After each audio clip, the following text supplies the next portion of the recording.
Hello everyone, রয়েস কিচেনে তোমাদের সকলকে ওয়েলকাম। আমি তন্নি চলে এসেছি আরেকটি নতুন রেসিপি নিয়ে তোমাদের কাছে।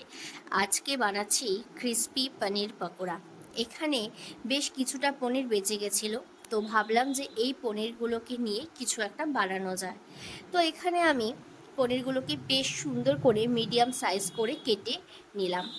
এবার এই পনিরগুলোকে একটা বোলের মধ্যে নিয়ে তাতে সামান্য পরিমাণ হলুদ গুঁড়ো, লাল লঙ্কার গুঁড়ো, ধনে গুঁড়ো এবং স্বাদ মতন লবণ দিয়ে ভালো করে ম্যারিনেট করে রেখে দাও ওই মোটামুটি 10 থেকে 15 মিনিটের জন্য। এরপর একটা তাওয়া বসিয়ে তাওয়াটা গরম হয়ে গেলে তাতে দুটো শুকনো লঙ্কা, গোটা জিরে এবং 5 থেকে 6টা গোলমরিচকে ভালো করে একটু সেঁকে নাও। তারপর ভালো করে সেগুলোকে গুঁড়িয়ে নাও। এরপর একটা বাটির মধ্যে 2 চামচ ময়দা, 2 চামচ কর্নফ্লাওয়ার এবং 1.5 চামচের মতন চালের গুঁড়ো আর সামান্য পরিমাণ জল দিয়ে ভালো একটা পেস্ট রেডি করে নিতে হবে।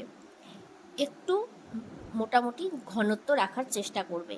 এরপর ওই পেস্টটার মধ্যে যেই শুকনো লঙ্কা, জিরা আর গোলমরিচের যে গুঁড়োটা বানিয়ে রাখা হয়েছিল সেই গুঁড়োটাকে ভালো করে দিয়ে আবারও মিক্স করে নিতে হবে।